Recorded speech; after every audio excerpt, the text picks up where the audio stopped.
नमस्कार दोस्तों, मैं काव्या स्वागत करती हूँ आपका मेरे चैनल काव्या टेक्निकल पर। तो आज की ये घटना है 14 वर्षीय हेमलता की, जो कि अपने परिवार के साथ राजस्थान के उदयपुर भूतिया गांव में रहती है। हेमलता पढ़ाई में काफ़ी होशियार है और 7वीं कक्षा की विद्यार्थी है। 2 साल पहले कोरोना के चलते पढ़ाई में रुकावट आ गई, लेकिन अभी वह वापस पढ़ना चाहती है। कुछ दिन पहले भाई का रिश्ता तय हुआ और अब भाई की शादी होने जा रही थी, लेकिन घर वाले कुछ ऐसा करते जैसे हेमलता दुल्हन है। हेमलता को कुछ समझ नहीं आ रहा था। हेमलता की माँ हेमलता के लिए दुल्हन का ड्रेस भी लेकर आई। इस पर हेमलता ने माँ को बोला कि भाई की शादी है, मेरी नहीं, ये ड्रेस मेरे लिए क्यों लाई। पर माँ ने हेमलता की बात का कोई जवाब नहीं दिया। घटना कुछ दिन पहले की है।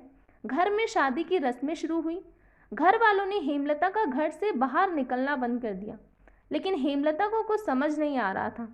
बात है 21 नवंबर दिन के करीब 1 बजे, जब माँ हेमलता को बोलती है कि आज तेरी शादी है, तैयार हो जा, 5 बजे तक बारात आ जाएगी। हेमलता इतना जल्दी शादी नहीं करना चाहती थी, ये बात परिवार को अच्छे से पता थी। तभी तो उसे बिना बताए रिश्ता तय हो गया और शादी भी होने जा रही थी। लेकिन हेमलता बिल्कुल अनजान थी। जब माँ ने दुल्हन बनने को कहा तो हेमलता रोने लगी और विरोध किया। तो माँ ने उसे कमरे में डाला और दरवाज़ा बंद कर दिया। लेकिन हेमलता के पास फ़ोन था। वो हर कोशिश कर रही थी कि उसका बाल विवाह ना हो। उसने संगीता बेनीवाल को व्हाट्सएप में मैसेज किया, जो कि बाल अपराध के लिए काम करती है। ये नंबर उसने वेबसाइट से प्राप्त किया था। मामला सामने आने के बाद संगीता बेनीवाल लगातार हेमलता से व्हाट्सएप पर चैट करती रही। नाबालिग हेमलता लगातार अपने घर का डेवलपमेंट संगीता को बताती रही। संगीता उसी अनुसार प्रशासन और पुलिस को निर्देश देती रही। संगीता बेनीवाल ने बताया कि नाबालिग काफ़ी डरी हुई थी, उसे कहीं रूम में छुपा दिया गया था। हेमलता ने मैसेज कर बताया कि मेरे घर टेंट लगा हुआ है, जल्दी घर आ जाओ।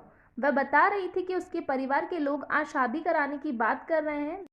हेमलता ने चैट में बताया कि उसके घर वाले उसे छुपाना चाहते हैं, साथ ही पुलिस के सामने खुद की शादी नहीं होने का झूठ बोलने का भी दबाव बना रहे हैं। लड़की ने बताया कि उसका परिवार घर से निकलने नहीं दे रहा था। पुलिस को भी गुमराह करने का प्रयास किया गया। पास के ही गांव नाट से उसकी बारात आनी थी। हेमलता का कहना है कि वो पढ़ना चाहती है और अभी शादी नहीं करना चाहती। रविवार को उसके साथ साथ उसके भाई की भी शादी है। उसने अपने शादी के कार्ड भी संगीता बेनीवाल को भेजा था।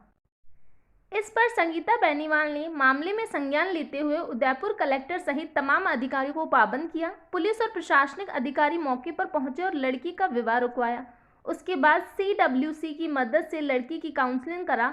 लड़की को उदयपुर में नारी निकेतन के बालिका गृह में रखा गया। लड़की ने बाल आयोग अध्यक्ष संगीता बेनीवाल से मिलने की इच्छा जताई थी। ऐसे में सोमवार शाम संगीता बेनीवाल उदयपुर पहुंची और हेमलता से बालिका गृह में मुलाकात की। इस पर हेमलता ने संगीता से नारी निकेतन के बजाय माँ बाप के साथ ही रहने की इच्छा जताई। संगीता हेमलता के बयान के बाद उसे माँ बाप के पास छोड़ने के लिए खुद कोराबड़ पहुंची, मगर माँ बाप ने अपनी ही बेटी को घर में रखने से मना कर दिया। संगीता बेनीवाल जब लड़की को लेकर उसके घर पहुंची तो मौके पर समाज के कई लोग एकत्रित हो गए।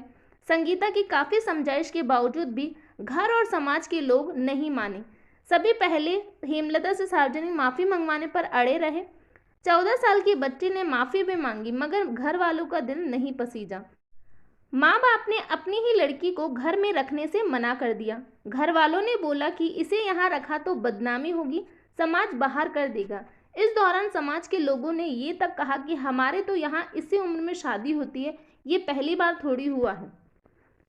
बेहद संवेदनशीलता के साथ मामले को डील करने वाली संगीता बेनीवाल ने बताया कि इस मामले में हेमलता के प्रति ममता से ज़्यादा उसके माँ बाप पर समाज हावी है।